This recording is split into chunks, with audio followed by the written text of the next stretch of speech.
So today I'm here with another fantastic resin technique which is known as Rubble or Pebble Technique.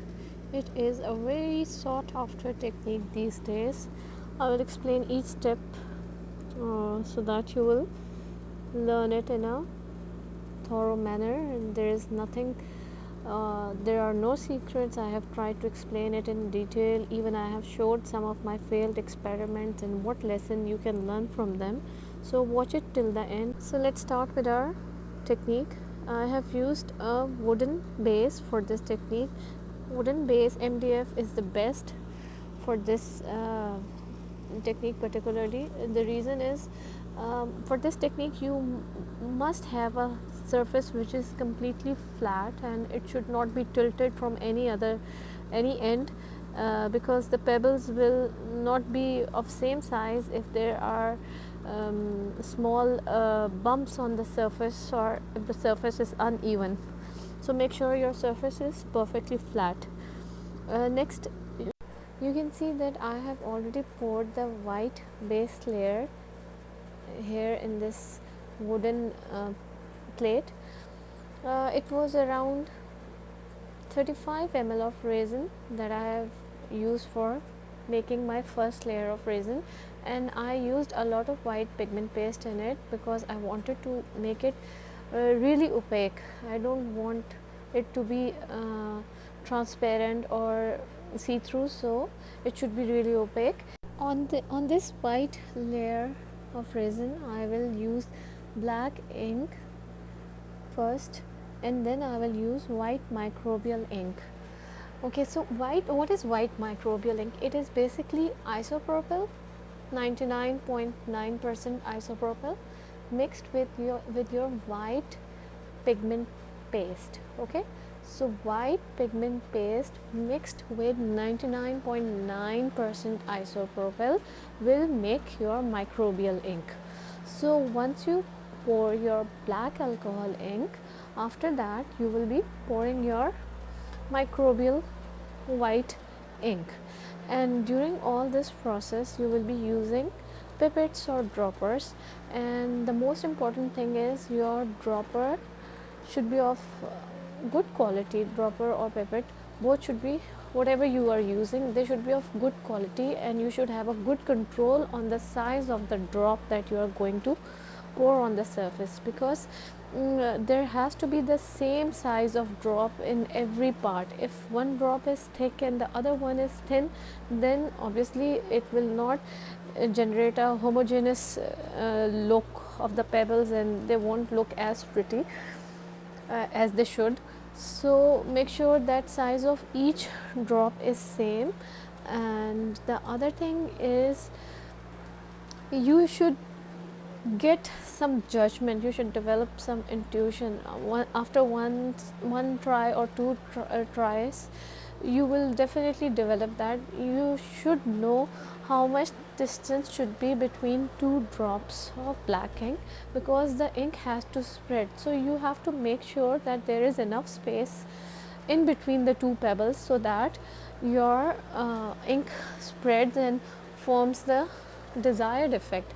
If they are very tightly placed, they will merge into each other and you won't have a separate pebble. I will show you in the end what I am talking about. So make sure that your drops are of same size, and the distance is also same between the two drops, and it should be maintained throughout the pouring of the inks. And ideally you should start pouring from the outer side, and then you should move towards the center of the surface. And this technique is best done, the results are most beautiful if it is done on a circular surface rather than on any irregular surface. So these are a few points to keep in mind. When making your microbial ink, you should also make sure that the mixture should not be very transparent. The ink that you make by mixing isopropyl with the white pigment, when you mix white pigment with your isopropyl, it should not be transparent, and it should not be very thick either. It should be like something like, it should have a milky kind of a texture, but it should not be transparent. So if it is transparent, then there is that's a sign that your white pigment is not enough, and it will definitely not create the best effect. This technique doesn't take much time, so I wanted to explain all the points before showing you practically all the steps. So here I'm just pouring my black ink. Here I mix the ink with isopropyl, 99.9% isopropyl.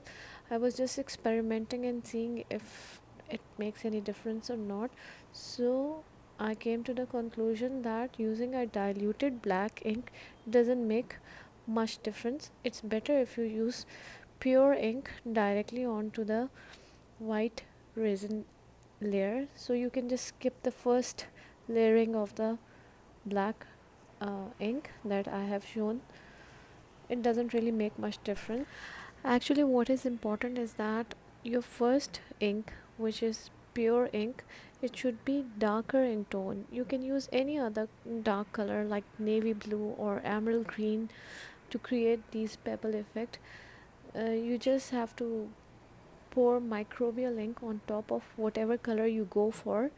The darker tone will come underneath and white microbial ink on top, just the way just like I'm doing it right now. And you can see that my pebbles have started to expand and they are looking so beautiful.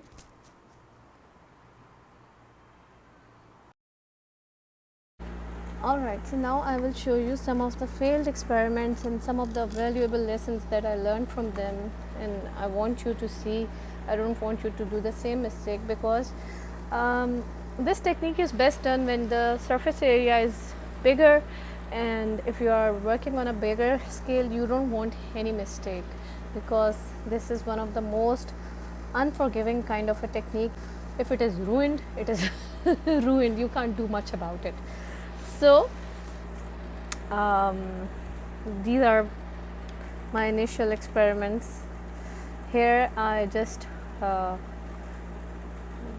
poured first layer of white resin, white pigment with resin. Then I poured these black dots with black resin pigment mixed with resin. So it is basically resin over resin.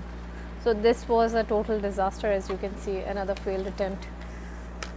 So here again underneath there was another attempt that wasn't successful.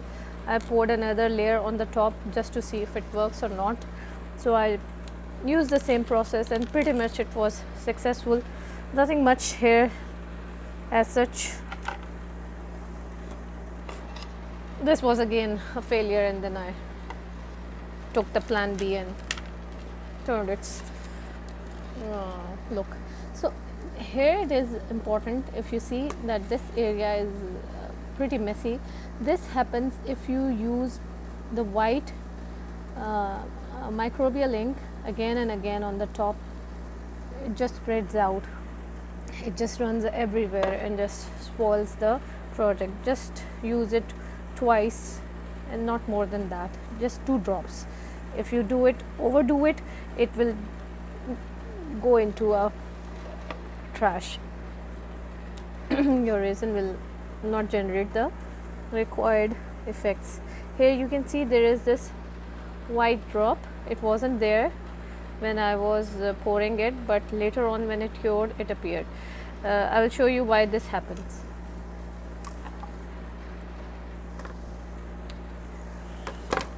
See, this is one of the latest items that I made with this technique. Here you can see that this part has turned messy.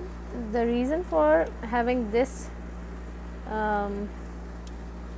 what you should say, this accident this accident happened because the first layer of resin in which I mixed white pigment, the pigment was not properly mixed in that, and once it started to cure, this appeared on the surface, and this pebble is not one of the best ones. So make sure that when you make your first layer of resin, in which you put white paste, make sure that the paste is properly dissolved and mixed with it. It should not have any tiny lumps.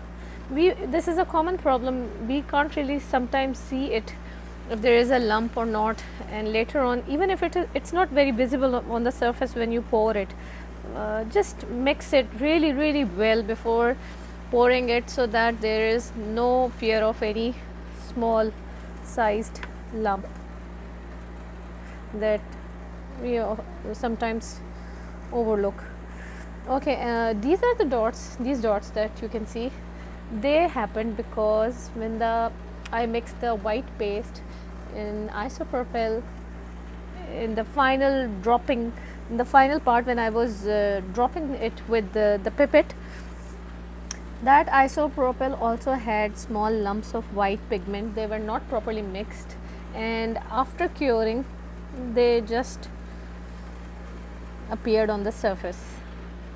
So this is what that would really make the look go down the drain. So we don't want that. Keep these things in your mind so that you don't mess up your project, especially considering the size that you want to work on. If it is small size, then obviously it's not a waste, but when it's a bigger project, we don't want these things to happen. Last but not the least, you see that some of the pebbles have merged into each other, and that black outline that was initially there had vanished after some time. So for this, you have to make sure that all your drops should be of equal size with equal distance in between. If you like this video, then do give a thumbs up and don't forget to subscribe to my channel.